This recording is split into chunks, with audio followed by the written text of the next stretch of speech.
Subscribe now and press the... नमस्कार।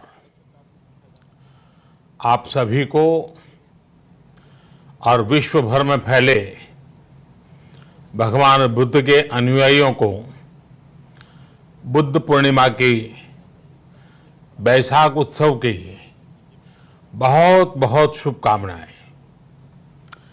ये मेरा सौभाग्य है कि मुझे पहले भी इस पवित्र दिन पर आपसे मिलने, आप सभी से आशीर्वाद लेने का अवसर मिलता रहा है। 2015 और 2018 में दिल्ली में और साल 2017 में कोलंबो में मुझे इस कार्यक्रम से जुड़ने का, आपके बीच आने का मौका मिला था। हाँ, इस बार परिस्थितियां ही कुछ और हैं, इसलिए आमने सामने आकर के आपसे मुलाकात नहीं हो पा रही है। साथियों,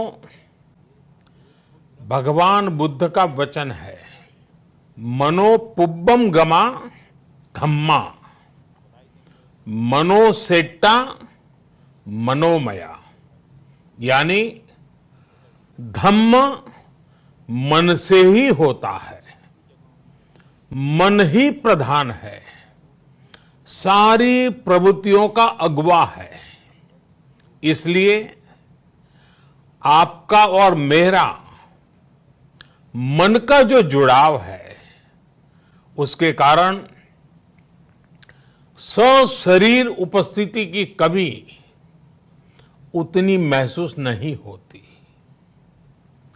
आपके बीच आना बहुत खुशी की बात होती, लेकिन अभी हालात हमें वो परमिट नहीं करते हैं और इसलिए दूर से ही टेक्नोलॉजी के माध्यम से आपने मुझे अपनी बात रखने का अवसर दिया। इससे बढ़कर के संतोष और क्या हो सकता है। साथियों, लॉकडाउन की इस विकट परिस्थितियों में भी वर्चुअल बैसाख बुद्ध पूर्णिमा दिवस समारोह, इसके इस आयोजन के लिए अंतर्राष्ट्रीय बौद्ध संघ प्रशंसा के पात्र है। आपके इस अभिनव प्रयास के कारण ही इस आयोजन में विश्व भर के लाखों अनुयायी एक दूसरे के साथ जुड़ रहे हैं।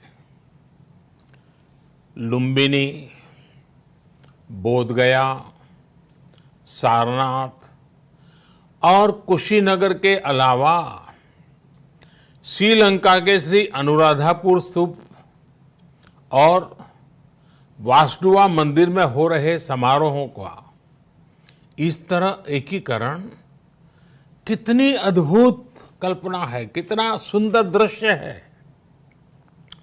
हर जगह हो रहे पूजा कार्यक्रमों का ऑनलाइन प्रसारण होना अपने आप में अद्भुत अनुभव है। आपने इस समारोह को कोरोना वैश्विक महामारी से मुकाबला कर रहे पूरी दुनिया के हेल्थ वर्कर्स और दूसरे सेवा कर्मियों के लिए प्रार्थना सप्ताह के रूप में मनाने का संकल्प लिया है। करुणा से भरी आपकी इस पहल के लिए मैं आपकी सराहना करता हूं। मुझे पूरा विश्वास है कि ऐसे ही संगठित प्रयासों से हम मानवता को इस मुश्किल चुनौती से बाहर निकाल पाएंगे, लोगों की परेशानियों को कम कर पाएंगे। साथियों, प्रत्येक जीवन की मुश्किल को दूर करने के संदेश और संकल्प ने भारत की सभ्यता को, संस्कृति को हमेशा दिशा दिखाई है। भगवान बुद्ध ने भारत की संस्कृति और इस महान परंपरा को बहुत समृद्ध किया है। वो अपना दीपक स्वयं बने और अपनी जीवन यात्रा में दूसरों के जीवन को भी प्रकाशित करते रहे। और इसलिए बुद्ध किसी एक परिस्थिति तक सीमित नहीं है, किसी एक प्रसंग तक सीमित नहीं है। सिद्धार्थ के जन्म, सिद्धार्थ के गौतम होने से पहले और उसके बाद इतनी शताब्दियों में समय का चक्र अनेक स्थितियों, परिस्थितियों को समेटते हुए निरंतर चल रहा है। समय बदला, स्थिति बदली, समाज की व्यवस्थाएं बदली, लेकिन भगवान बुद्ध का संदेश हमारे जीवन में निरंतर प्रवाहमान रहा है। ये सिर्फ इसलिए संभव हो पाया है क्योंकि बुद्ध सिर्फ एक नाम नहीं है, बल्कि एक पवित्र विचार भी है। एक ऐसा विचार जो प्रत्येक मानव के हृदय में धड़कता है, मानवता का मार्गदर्शन करता है। बुद्ध त्याग और तपस्या की सीमा है। बुद्ध सेवा और समर्पण का पर्याय है।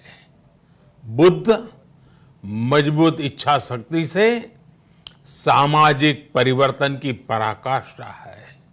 बुद्ध वो है जो स्वयं को तपाकर, स्वयं को खपाकर, खुद को न्योछावर करके पूरी दुनिया में आनंद फैलाने के लिए समर्पित है।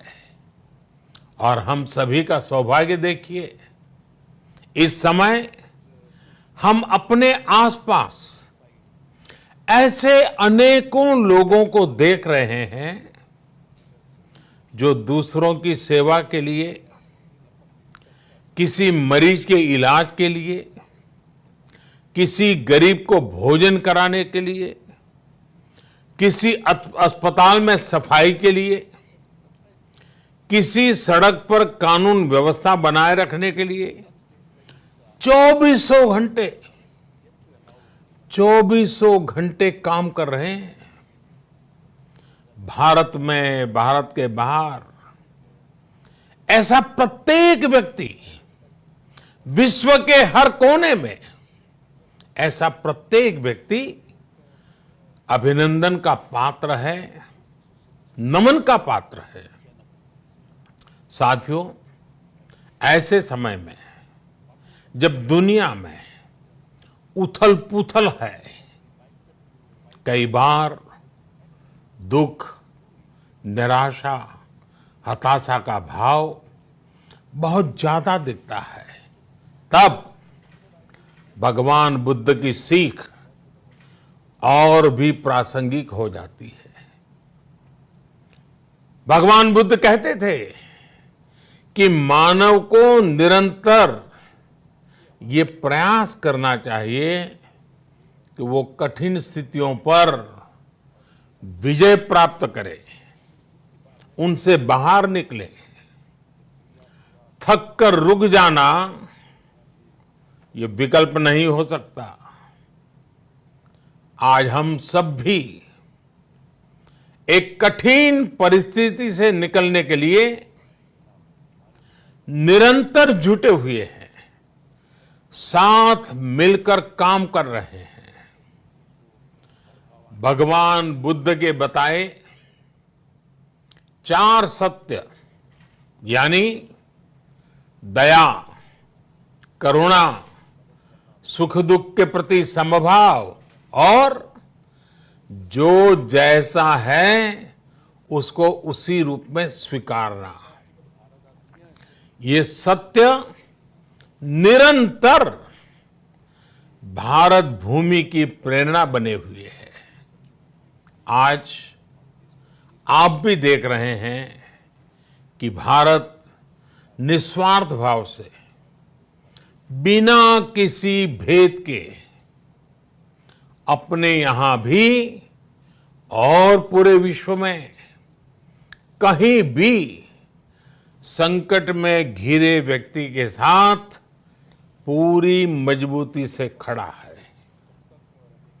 लाभ हानि, समर्थ असमर्थ से अलग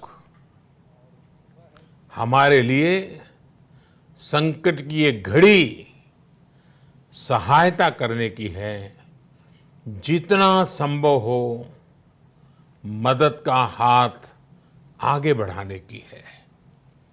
यही कारण है कि विश्व के अनेक देशों ने भारत को इस मुश्किल समय में याद किया और भारत ने भी हर जरूरतमंद तक पहुंचने में कोई कसर नहीं छोड़ी है। भारत आज प्रत्येक भारतवासी का जीवन बचाने के लिए हर संभव प्रयास तो कर ही रहा है, अपने वैश्विक दायित्वों का भी उतनी ही गंभीरता से पालन कर रहा है। साथियों, भगवान बुद्ध का एक एक वचन, एक एक उपदेश मानवता की सेवा में भारत की प्रतिबद्धता को मजबूत करता है। बुद्ध भारत के बोध और भारत के आत्मबोध दोनों का प्रतीक है। इसी आत्मबोध के साथ भारत निरंतर पूरी मानवता के लिए, पूरे विश्व के हित में काम कर रहा है और करता रहेगा। भारत की प्रगति हमेशा विश्व की प्रगति में सहायक होगी।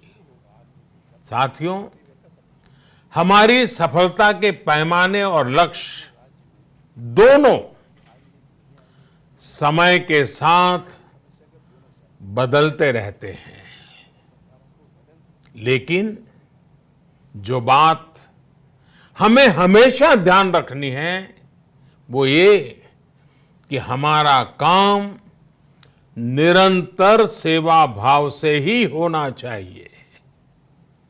जब दूसरे के लिए करुणा हो, संवेदना हो और सेवा का भाव हो तो ये भावनाएं हमें इतना मजबूत कर देती हैं कि बड़ी से बड़ी चुनौती से आप पार पा सकते हैं।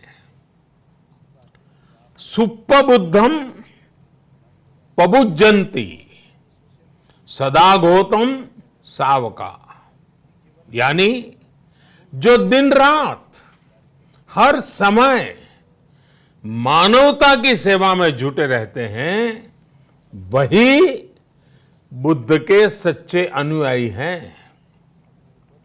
यही भाव हमारे जीवन को प्रकाशमान करता रहे, गतिमान करता रहे। इसी कामना के साथ आप सभी का बहुत बहुत आभार। इस मुश्किल परिस्थिति में आप अपना, अपने परिवार का, जिस भी देश में आप हैं वहां का ध्यान रखें अपनी रक्षा करें और यथासंभव दूसरों की भी मदद करें। सबका स्वास्थ्य उत्तम रहे, इसी मंगल कामना के साथ मैं मेरी वाणी को विराम देता हूं। धन्यवाद। सर्वमंगलम।